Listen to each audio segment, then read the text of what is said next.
Olá, como é bom estarmos de volta, continuando na meditação desse capítulo fantástico, capítulo 9, que traz os grandes mistérios de Deus que foram passados pelo Espírito Santo para o apóstolo Paulo nessa carta que mudou o mundo, essa epístola de São Paulo à Igreja de Roma, a Epístola aos Romanos. E hoje nós vamos avançar mais um pouco nesse capítulo 9, trazendo um tema que desde da nossa última mensagem, quando nós falamos sobre os eleitos, é um tema muito mal compreendido no meio cristão. Muito pouco pregado, mas é fundamental para que a gente entenda a igreja, entenda os dias de hoje. E o título da mensagem de hoje é Soberania e Misericórdia, né? E eu convido você a abrir a sua Bíblia na carta, na Epístola aos Romanos, no capítulo 9, vamos ler aí a partir do verso 14. Diz assim: Então, que diremos?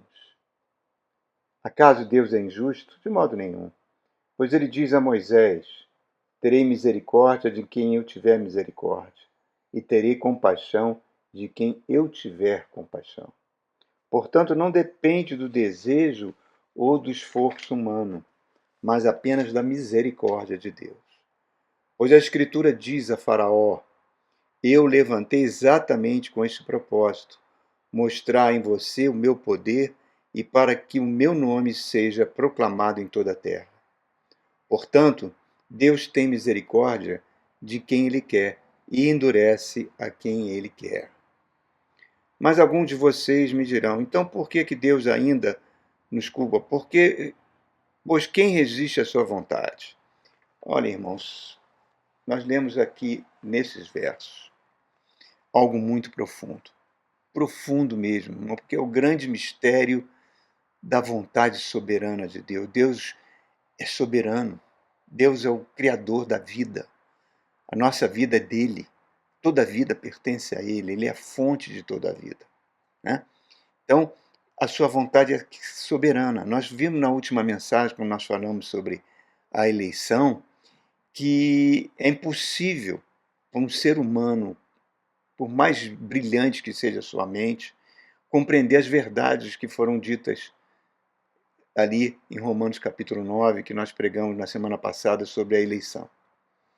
Porque o próprio Espírito Santo teve que revelar isso para o apóstolo Paulo, senão ele não teria como perceber isso, nem como escrever isso aqui que ele está escrevendo. Por gerações, o apóstolo está mostrando para a gente que por gerações, desde Adão, desde a queda de Adão, Deus está cumprindo o seu propósito. Qual o propósito? Ele está fazendo uma intervenção sobrenatural no processo natural da gestação humana para eleger um povo para si. E ele usa aquela frase fantástica que explica tudo. Nem todos de Israel são israelitas, e que tem o mesmo paralelo no meio cristão. Nem todos que se dizem cristãos são cristãos, né? Por quê? Jesus falou como conhecer um verdadeiro cristão. Ele diz: a árvore conhece pelos seus frutos. Uma árvore má não pode produzir fruto bom e vice-versa, né? Os frutos do Espírito Santo só são produzidos por aquelas pessoas que são filhos de Deus. Quem são os filhos de Deus? Romanos 8,14. Aqueles que são guiados pelo Espírito Santo de Deus. Então, a gente não tem que... Às vezes a gente fica triste, se choca com tantos escândalos que a gente vê no meio cristão, né? Com pessoas que são verdadeiros lobos em peles de cordeiro. Enfim, mas isso faz parte da natureza humana. Essa é a natureza humana, a natureza carnal. Isso não significa que essas pessoas que se dizem líderes, que se dizem pastores, sacerdotes cristãos, mas cujos frutos da sua vida são frutos maus, que essas pessoas são filhos de Deus. É um tema bem forte, bem polêmico. A igreja não tem como... Ela pode, é claro, identificar alguns, né, pelo comportamento das pessoas. Mas ela não pode apontar dedo para ninguém e dizer que a pessoa é o joio, é lobo. Isso aí os próprios frutos da vida dessas pessoas vai mostrar isso. A missão da igreja é basicamente pregar o evangelho e ser defensora do evangelho. porque ela é a coluna, ela é o baluarte da verdade. Ela tem que ter zelo pela mensagem pura do Evangelho. Por isso que ela tem que denunciar o falso Evangelho, que é a arma mais satânica para destruir os eleitos de Deus. Né? Ela prega o Evangelho, ela chama muitos, mas as Escrituras mesmo dizem, muitos são chamados, mas poucos escolhidos. Por que Deus interfere nesse processo do nascimento para escolher os seus eleitos? Nós falamos, por favor, não deixe de assistir a última mensagem sobre os eleitos. O princípio se baseia naquilo que o profeta Daniel falou para o imperador Nabucodonosor. Ali naquela frase ele disse tudo. Falou: Nabucodonosor, você é o homem mais poderoso da terra, você conquistou o que queria, você matou quem quis, você preservou a vida de quem você quis, você conquistou tudo, você chegou no auge do poder com a sua Babilônia. É o homem mais poderoso da terra, mas eu quero dizer para você o seguinte, que quem controla tudo, inclusive a sua vida, o seu governo, o seu império, é Deus. É o céu que controla tudo. E se você não reconhecer isso tudo será arrancado de você. E foi o que aconteceu. É o céu que controla tudo. Em outras palavras, é a soberania de Deus que dá as cartas para tudo, irmãos. Pode-se levantar o pior governo com suas armas atômicas, com seu poder de destruição, só vai agir se Deus permitir. É Deus que dá as cartas para esse mundo. Apesar de ele ter dado livre-arbítrio ao ser humano, é Deus que controla tudo. Porque se dependesse do ser humano, se dependesse de nós, a gente nunca seria salvo. Nunca seríamos povo de Deus. Nunca chegaríamos no processo de glorificação que está nos aguardando. Nunca. Né? Por quê? Por causa do mal e do pecado. E Deus odeia o mal e o pecado no coração humano. E se não fosse esse processo de eleição, por favor, assista a mensagem, a última mensagem, para você não ficar com uma ideia equivocada, tá? Que é pregado muitas falsas doutrinas em cima desse tema. Então, por favor, assista. Mas se não fosse esse processo de eleição, o pecado dominaria tudo. Tudo, tudo. E toda a humanidade, eu acho, nem sei se ela existiria mais. Quando Adão pecou, a humanidade pecou junto. Ele é o cabeça de toda a humanidade. Nós herdamos o DNA dele. Na relação sexual de um homem com uma mulher, para existir a gravidez, o DNA de Adão é passado do homem para a mulher na relação sexual. E a criança já nasce em pecado. Foi totalmente contrário do nascimento de Jesus Cristo, porque o Espírito Santo foi quem engravidou o ventre de Maria. Por isso que ele nasceu sem pecado, mas nós não. A Bíblia diz em Romanos 5 que todos pecaram, todos estão destituídos da glória de Deus. A humanidade ficou sem função. Teoricamente, Deus tinha todos os motivos para destruir toda a sua criação humana. Não fez, por quê? Por causa da sua misericórdia. E ele, para preservar isso, né? Para preservar isso, preservar um povo para si, né? Para que aquele plano que ele tem na sua mente para a criação do ser humano, ele interferiu. Interferiu e vem interferindo na gravidez humana. É isso que a Bíblia disse na mensagem passada que nós pregamos. Então a gente não pode abordar as escrituras sagradas com intelectualismo, com mente racional, com filosofia humana, com erudição humana, porque é ali que Satanás atua. Nós temos que. Deus está no céu, nós estamos na terra, eu sou criatura. Eu não questiono o meu Criador. Não tem nem como questionar a vontade de Deus. Nem tem nem direito, não tem nada para isso. Por isso eu tenho que me aproximar da Bíblia, que é a revelação do caráter de Deus, que é a revelação do plano de Deus para a humanidade, com espírito de humildade, com espírito de oração. Tá? Senão, e nunca com sabedoria humana, irmãos. Às vezes você pode ter passagens que são difíceis, essa que nós falamos na última pregação, pode ter algumas passagens que você pode, não sei se eu concordo com isso. Irmão, é totalmente irrelevante, desculpa falar isso, se você concorda ou não. O que é importante é que você creia, mesmo que você não concorde. Mesmo que você não consiga entender, creia. Porque isso está baseado no caráter amoroso de Deus.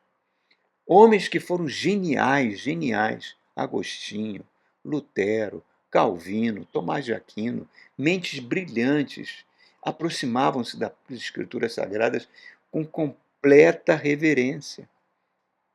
Então, é com isso em mente que a gente tem que entender isso que o apóstolo Paulo está escrevendo aqui para a gente.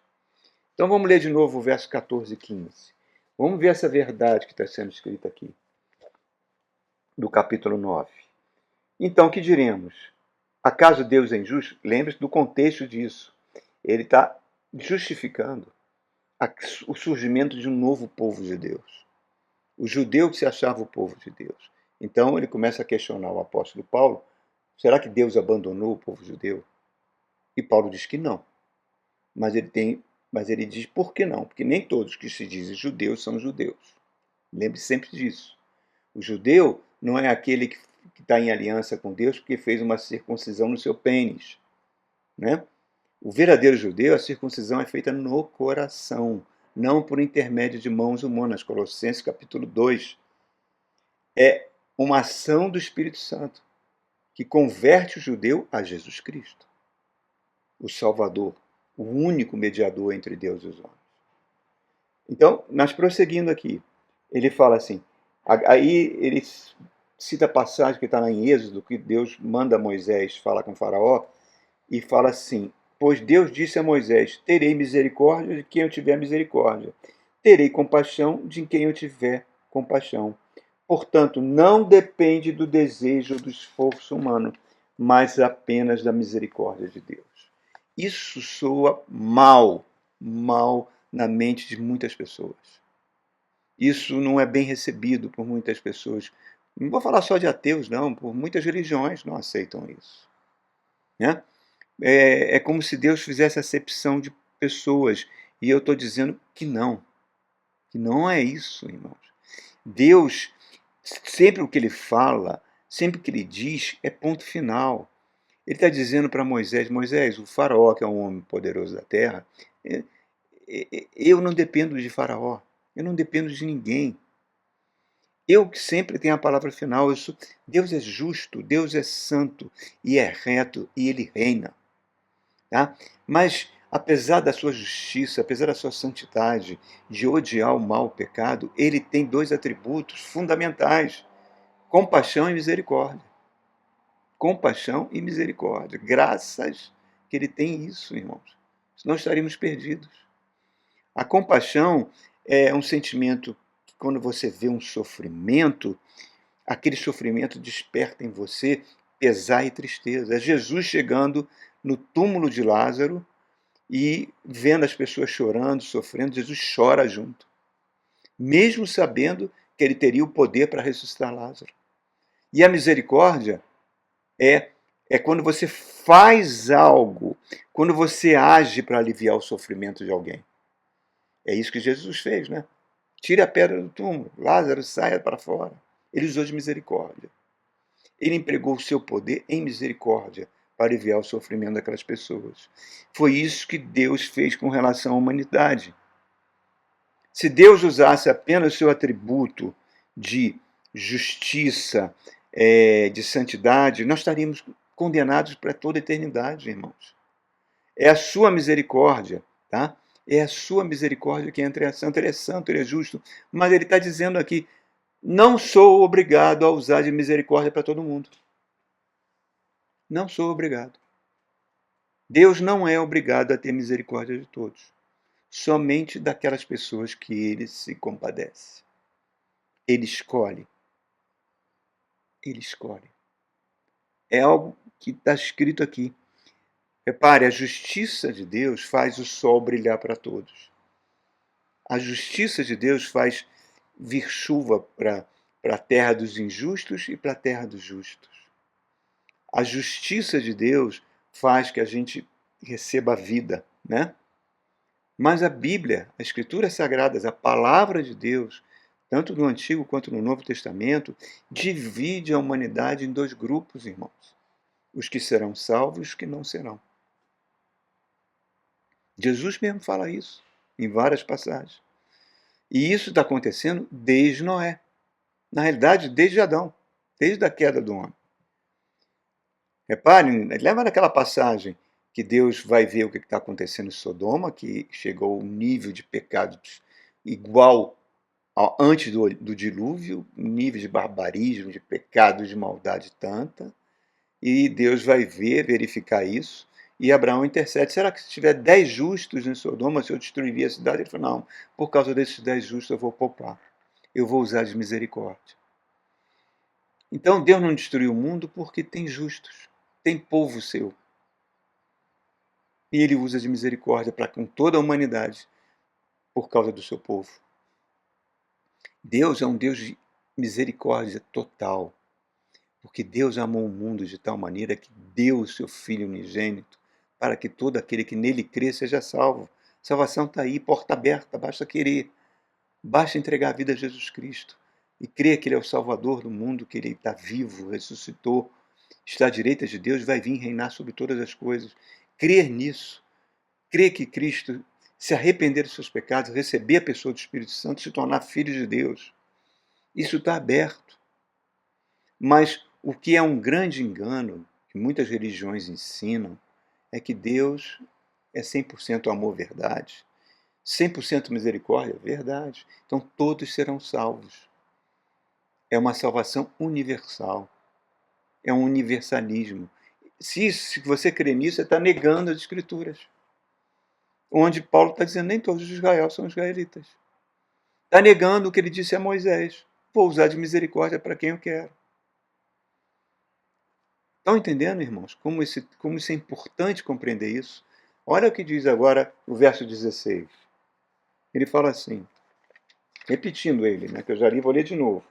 Portanto, isso não depende do desejo e esforço humano, não depende de obras de caridade, não depende de dinheiro, não depende de nada disso, depende apenas da misericórdia de Deus. E eu terei misericórdia de quem eu quiser. O apóstolo está excluindo o esforço humano, a ação humana, o querer humano, o correr humano. Isso não depende nem da fé humana, porque a própria fé é um dom de Deus. Porque se dependesse da fé, seria por obras humanas. Se dependesse da fé, o Espiritismo estaria correto, dizendo que você reencarnaria várias vezes, várias vezes, e cada reencarnação você veria melhor, um ser humano melhor. Você está negando a morte de Cristo.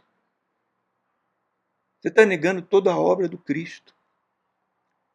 E seria, então, por interferência humana. Não, é uma escolha de Deus. E Jesus fala isso de uma maneira fantástica na parábola dos trabalhadores da vinha, quase já no final do seu ministério. Nessa parábola, Jesus conta que um homem muito rico, que é o próprio Deus, tinha uma vinha e contratou pessoas para trabalharem na vinha para extrair o suco de uva, fabricação de vinho. Algumas pessoas vieram bem cedo e ele pagou um denário. Denário é uma moeda que corresponde a um dia de salário de um trabalhador braçal. Às 10 horas apareceram outros, ao meio-dia apareceram os outros, às 3 da tarde apareceram os outros, e no final do dia apareceram outros. Todos foram trabalhar na vinha. Depois fizeram fila para receber o salário. E todos receberam um denário. Os que foram primeiros se sentiram injustiçados. Falou, peraí, eu trabalhei o dia inteiro, debaixo de sol quente. Esse chegou no final do dia e está ganhando a mesma coisa do que eu. E Deus fala, esse senhor que é a própria pessoa do Deus falando, ué, eu não combinei contigo um denário? Estou te pagando um denário. Eu não posso fazer o que eu quero do meu dinheiro? Eu não posso fazer o que eu quero da minha vinha? Não pertence tudo isso a mim? Se eu quero usar de bondade e misericórdia para esses que chegaram por último, o que você tem a ver com isso? É isso que Jesus fala. Jesus conclui: os últimos serão os primeiros. Muitos que achavam que estariam no reino não entrarão. Então, é um assunto, claro que é um assunto muito difícil de ser pregado. Porque não baseia na escolha humana, baseia na escolha de Deus, na soberania de Deus. No princípio que Paulo está falando, nem todos Israel são israelitas. Deus sempre trabalha com remanescente, irmãos. É Elias que chega para Deus e fala: ó, Jezabel matou todos os profetas do Senhor, só eu sobrei, somente eu. Deus fala: não, não, Elias. Tem mais de, tem muitos, tem centenas aí que não dobraram o joelho a Baal, que pertencem ao meu povo. É aquilo que Oséias fala, aquela palavra poética, diz que os eleitos de Deus são como gotas de orvalho na sequidão da terra. A gente não sabe quem é, estão aí. Mas quando ouve o Evangelho, o coração arde, queima. É um mistério de Deus. A escolha de Deus é incompreensível para nós. São os Cornélios, né? General, centurião, matador, guerreiro, soldado, que foi escolhido por Deus. Ali o Espírito Santo entrou pela primeira vez na casa de um gentio. Ali começou a igreja das gentes, do gentio, na casa desse centurião. Então, existem milhões de Cornélios da vida que estão por aí, que não estão dentro das igrejas, precisam ouvir o Evangelho. E quando eles ouvirem o Evangelho, por serem eleitos de Deus, o coração já vai arder. Ele vai vai buscar Jesus, porque o coração pega fogo. Muitas vezes o diabo usa o ambiente que a gente vive, usa o próprio lar que a gente nasceu, para nos, porque ele sabe quem são os eleitos de Deus, para nos afastar da fé. Às vezes sofremos perseguições desde a infância. Às vezes é até má companhia que a gente conviveu, que plantou sementes malignas, né? Que nos levaram. Uma vez eu vi um filme nacional muito interessante sobre um traficante famoso, né, criado em Ipanema. Meu nome é Johnny. Muito interessante. Ele, depois o próprio Johnny fala que enveredou por esse caminho por má companhia, que ele tem plena consciência que ele estava fazendo algo errado, tem plena consciência que ele se arrepende profundamente do que ele fez no passado, não por ele ter sido preso, não, porque ele se arrepende profundamente, e que se ele tivesse alguém que tivesse falado para ele do Evangelho, isso não teria acontecido. E igual a ele tem milhões no mundo, irmãos, em lugares errados, em lugares totalmente errados, mas que a misericórdia de Deus vai alcançar essas pessoas antes delas morrerem. Antes delas morrerem. Porque é plano de Deus.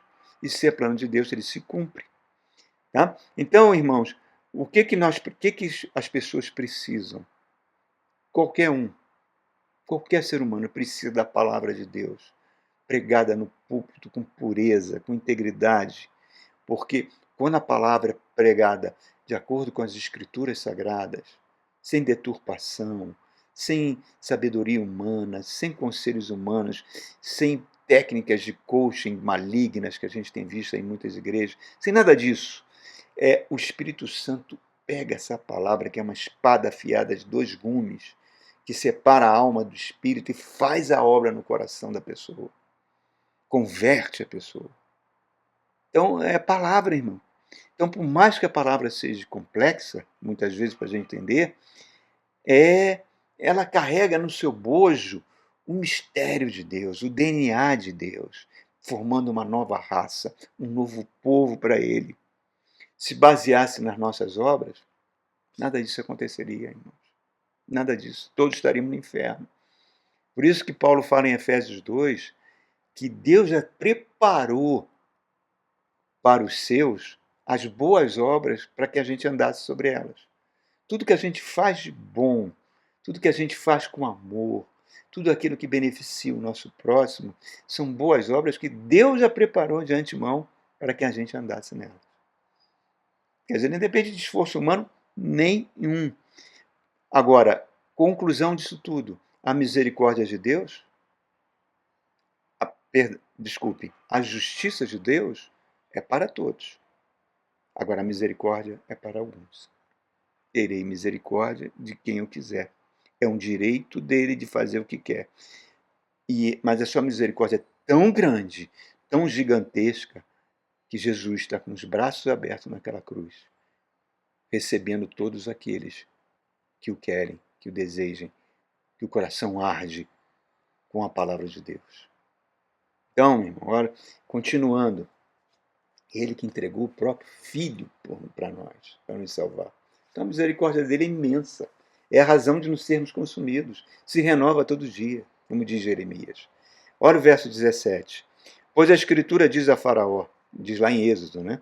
Eu levantei exatamente com esse propósito, para mostrar em você o meu poder e para que meu nome seja proclamado em toda a terra. Olha que coisa incrível. O homem mais poderoso do mundo nada mais é que um instrumento que Deus levantou para mostrar o poder dele. Assim são os poderosos da terra. A gente fica aí preocupado que os multimilionários, trilionários, donos dessas startups, dessas redes sociais que estão apoiando o governo do presidente americano, né, que estão mandando no governo, fazendo saudação nazista. A gente se preocupa com essas pessoas, mas essas pessoas não são nada, irmãos. Nada. Um mosquitinho pode morder e acabar a vida dessa pessoa. Não tem nenhum poder financeiro que blinde essas pessoas da justiça de Deus.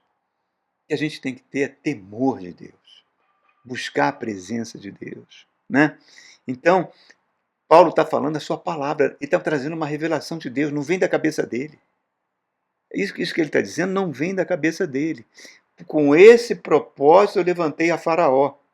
Então, duas opções ativas aqui. Deus endureceu o coração do próprio Faraó para não aceitar a proposta de Moisés, e ao mesmo tempo o coração do Faraó já era um coração duro. Então, Deus tirou a proteção que estava sobre ele e entregou-lhe a própria sorte dele, a própria mente dele, a própria carnalidade dele. Então, ele se endureceu cada vez mais. Esse mesmo princípio a gente vê em várias passagens da Bíblia. Em Atos capítulo 2, quando o apóstolo Pedro faz aquela primeira pregação, depois do Pentecostes, né? E Pedro fala: homens ímpios agiram para matar Jesus Cristo, mas isso já estava de acordo com o propósito de Deus. A morte do seu filho já fazia parte dos planos de Deus. Os ímpios foram apenas um instrumento para que isso acontecesse. Os irmãos de José pegaram José, queriam matá-lo, depois venderam ele como escravo, ele passou por situações dificílimas, foi preso injustamente, passou anos na cadeia, e depois, quando ele é Faraó, o segundo homem mais poderoso do mundo, e recebe os irmãos ficam com medo que José os matasse para se vingar, e ele fala: não, não, vocês fizeram mal para mim, isso é um fato, vocês fizeram maldade contra mim, mas Deus transformou essa maldade em bem, para que todo o povo, toda a descendência de Israel fosse salva. Estão vendo, irmãos? Deus transforma. Deus muda a situação. Deus não é o criador do pecado nem do mal. Tiago diz que em Deus ele não é o autor do mal. Não existe sombra de variação. Ele é o Pai das luzes. Deus tirou a sua proteção sobre o Faraó, entregou o Faraó à sua própria natureza carnal. Não tem coisa pior do que isso, irmãos. Se a gente perder o Espírito Santo, não tem coisa pior do que isso. Aquilo que Davi, quando pecou com adultério, gritava no Salmo 50, eu pequei, Senhor, mas por favor, pelo amor pelo teu amor, pela tua misericórdia, não tire o teu espírito de mim.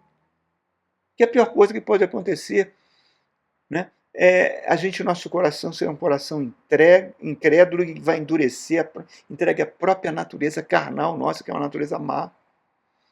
Paulo, quando vê aquele homem cometer incesto na igreja de Corinto, ele escreve um texto duro na primeira carta. Ele fala assim: eu estou entregando essa pessoa para Satanás, para que Satanás o mate,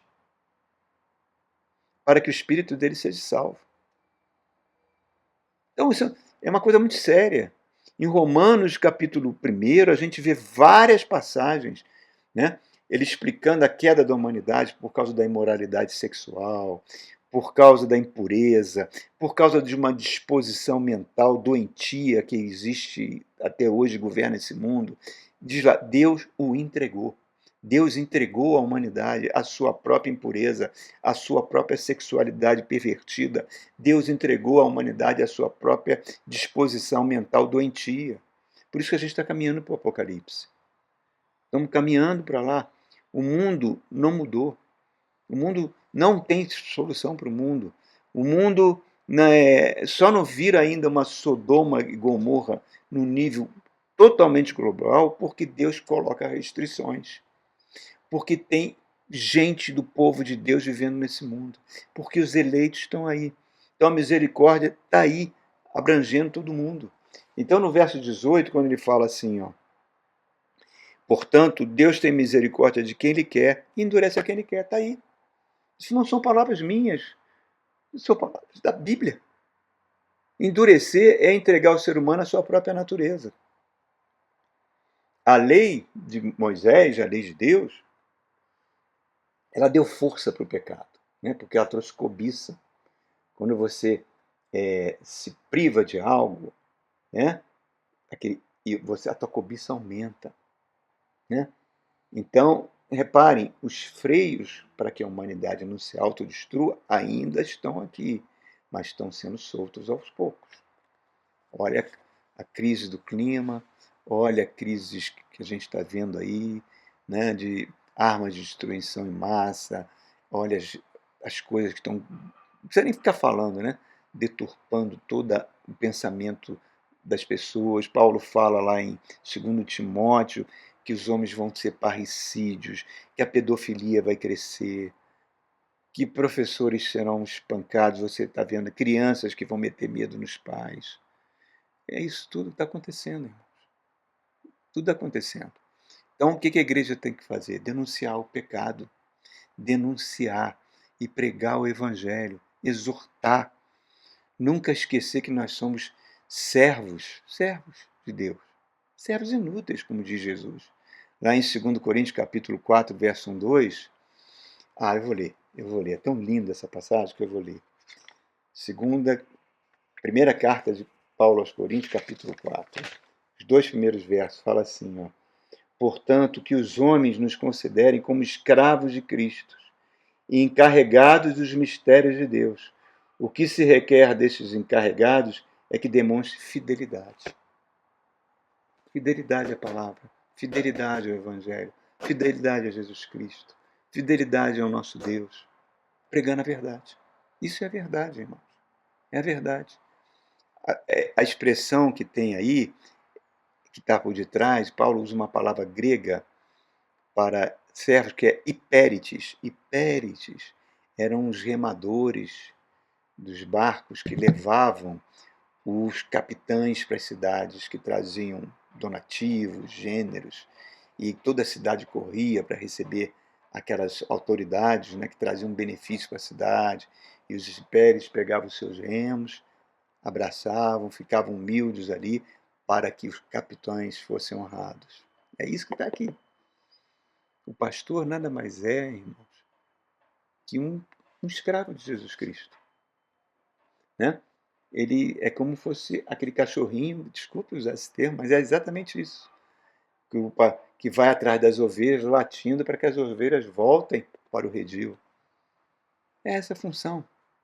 A função nossa é pregar o evangelho para que única e exclusivamente Jesus Cristo seja honrado, tá? Para que o brilho dele cresça e que o nosso cada vez diminua mais. Por quê? Porque a misericórdia de Deus é função da sua soberania. E se é função da sua soberania, não é para todos, é para alguns. Para os filhos, para aqueles que são guiados pelo Espírito Santo de Deus. Está aí, irmão. Nada mais além disso. Nada deve ser acrescentado a isso. Isso é evangelho. Que Deus tenha sempre misericórdia de nós.